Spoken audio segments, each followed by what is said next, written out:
ನಮಸ್ಕಾರ ಸ್ನೇಹಿತರೆ. 2025 ಏಪ್ರಿಲ್ ತಿಂಗಳ ಪೌರ್ಣಮಿ 12ನೇ ತಾರೀಕು 3:21 ಬೆಳಗಿನ ಜಾವ ಪ್ರಾರಂಭವಾಗುತ್ತೆ. 13ನೇ ತಾರೀಕು ಭಾನುವಾರ 5:51 ಮುಕ್ತಾಯವಾಗುತ್ತೆ. ಮತ್ತು ಅದೇ ದಿನ ಅಂದರೆ ಏಪ್ರಿಲ್ 12ನೇ ತಾರೀಕು ಶನಿವಾರ ಚೈತ್ರ ಮಾಸದ ಪೌರ್ಣಮಿ ಎಂದು ಹನುಮ ಜಯಂತಿ ಕೂಡ ಬಂದಿದೆ. ನಮಗೇನಾದರೂ ಆರೋಗ್ಯ ಸಮಸ್ಯೆ, ಉದ್ಯೋಗ ಸಮಸ್ಯೆ, ಮದುವೆ ಸಮಸ್ಯೆ ಇತ್ಯಾದಿ ಸಮಸ್ಯೆಗಳೇನಾದರೂ ಇದ್ದರೆ ಆ ದಿನ ಹನುಮನನ್ನು ಪೂಜಿಸಿದರೆ ಬಹಳ ಒಳ್ಳೆಯದು. ಹನುಮನಿಗೆ ವೀಳ್ಯದೆಲೆ ಮಾಲೆ ಹಾಕಿದರೆ ಸ್ವಾಮಿಯ ಅನುಗ್ರಹ ನಮಗೆ ಬೇಗ ದೊರೆಯುತ್ತೆ.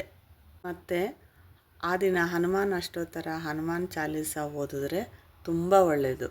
ಹನುಮನ ಅನುಗ್ರಹ ನಮಗೆ ದೊರಿಬೇಕು ಅಂದರೆ ಮೊದಲು ನಾವು ರಾಮನನ್ನು ಪೂಜಿಸಲೇಬೇಕು. ಸ್ನೇಹಿತರೆ, ನಾಳೆನೇ ಹನುಮ ಜಯಂತಿ. ಹನುಮನನ್ನು ಪೂಜಿಸಿ ಹನುಮನ ಅನುಗ್ರಹ ಪಡೀರಿ.